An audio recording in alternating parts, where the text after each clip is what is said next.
on his journey of personal growth and self-discovery. He has delivered several speeches before, but without any formal training or structured feedback. Tonight he will deliver the icebreaker speech, project number 1 from the Competent Communication book. The allotted time is between 4 and 6 minutes. We will be timing the speech, however, there will not be a bell at the end. His speech is entitled, Living with the End in Mind. Help me welcome Ed Rands.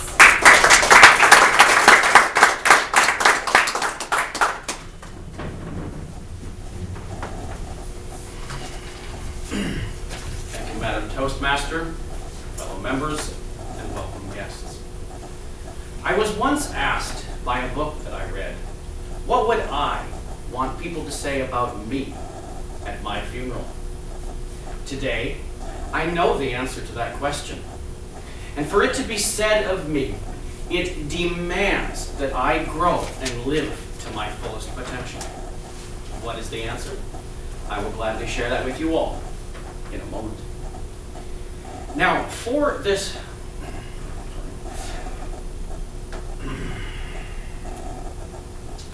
at the time I was asked the question, I did not know how to answer something so big because I was trapped in such a small existence.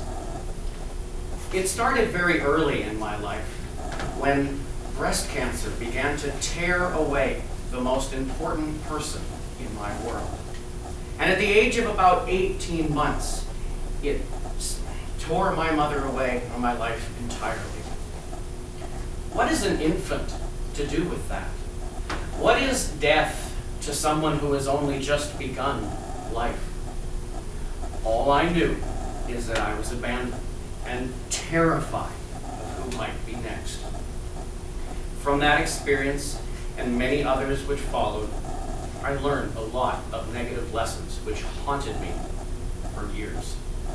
Long years where I lived in a state of depression, sometimes deep, sometimes manageable. I also developed social anxiety. People seemed like such scary creatures. I did develop one very positive skill, and that was excellent reading and an enjoyment of reading. Now, at first, it was fiction. Getting lost in the adventurous, mysterious world of the Hardy Boys, or flying off into the depths of space in science fiction.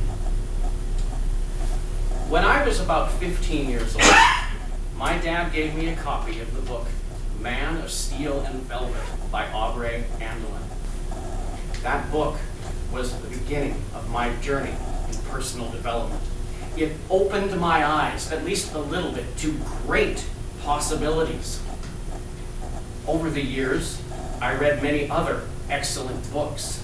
I attended a few courses and programs. And in each one, I would pick up a little nugget, and life would get a little bit better. But there was still something missing. I was still living life, sitting on my butt, chained down by my own self-imposed limitations. A few months ago, a young lady began attending at my church. She began to make some huge changes in her life. It was more progress at a faster pace than I believe I have ever seen before. It was her beautiful example which inspired me to step it up. Now, I don't know how it is possible to be kicked in the butt when you're sitting on it, but I am ever so grateful that it is. So I jumped back into a program that I knew about called the 30-Day Mental Cleanse, a free online mastermind of people from around the world studying Napoleon Hill's Think and Grow Rich and learning how to think, not what to think. Shortly after that, I cold turkey dropped an addiction which had been plaguing my life for many years. Free from the distraction of that garbage, my mind began to shift more to the positive.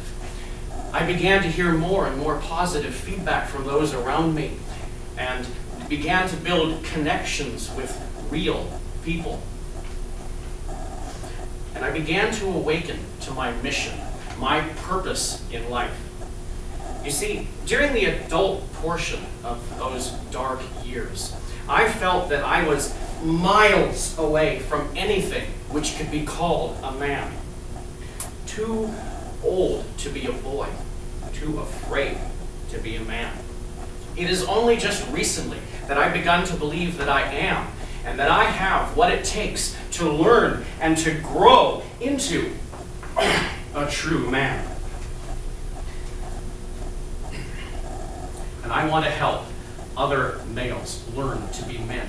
Those who were trapped where I was, caught in that limbo between the carefree life of a child and living with the courageous warrior heart of a man. And that is why I am here, to learn how to effectively communicate, inspire, motivate, and edify and lead. It's going to be a lifelong process. There is still a lot of work to be done inside myself. But that's all right. It has only been a few short, bright months after many long, dark years. Over time, I will build the momentum that I need. And when the day comes for my funeral, the room will be packed full of people who will be able to say, because I knew Ed Rands, I was inspired and motivated to live a better version of myself, and that changed the world around me. I'm Toastmasters.